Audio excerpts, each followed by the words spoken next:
Us versus everybody, right? When I say everybody, it's everybody, all of whatever. Everybody, the naysayers, the doubt, right?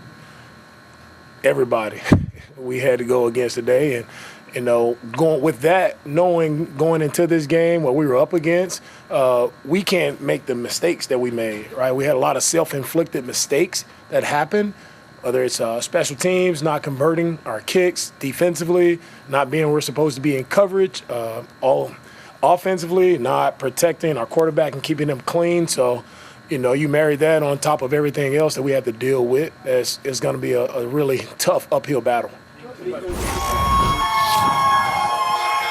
And no body fat to keep them warm either. God, those guys they ain't thick enough. A lot of planks. Those guys do a lot of planks.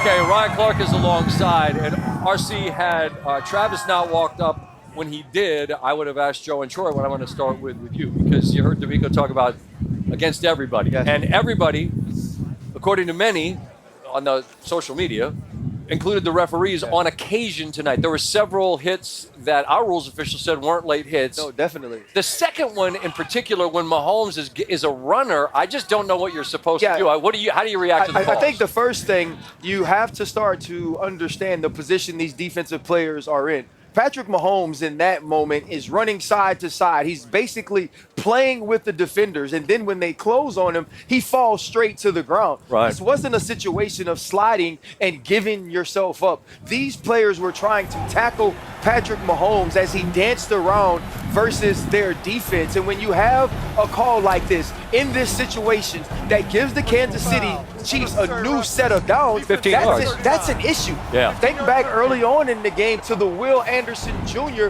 roughing the passer as well, where he makes clear connection with the shoulder pad of Patrick Mahomes. And listen, to Chiefs fans, to people watching, we're not making an excuse or saying this is the reason that they won. But you got to acknowledge the calls. Exactly. And versus the team that you have to be virtually perfect against, them being helped by some bad or questionable calls really hurts a team like the Houston Texans. And your margin is so narrow because you do need to be seemingly perfect. And that's where I keep coming back when it comes to this team. And it's exactly what Swag said on Countdown. He's like, you got to beat them. If you wait for them to beat themselves, it's not going to happen. And when that last drive, the drive that we're talking about on that penalty, that led to the touchdown to Kelsey that extended the lead to 8. Absolutely. And so you're deflated as a football team if you do everything you need to do to get a stop. If you converge on Patrick Mahomes in the way that you're supposed to and you don't commit a foul, but yet you're handed one, that's an issue. Right. Because now you've gotten 15 yards. Now you've given up another set of downs. And so not only being deflated, but you're putting the football in the hands of the best quarterback in the world, and you eventually pay.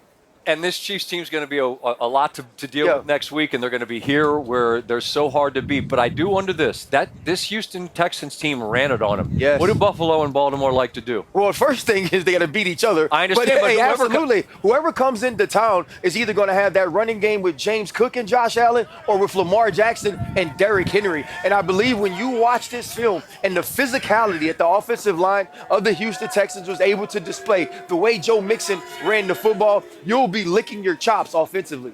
You might, but you got to beat them. And this Kansas City team is better than anyone we've seen in this last little window of time at figuring out one way or another to have more than you. Just to be really quick, Chanel blocks the kick to beat the Denver Broncos, and he shuts the game down tonight with the same exact type of rush. We'll see you in Atlanta on Monday. We've got a football game to talk about.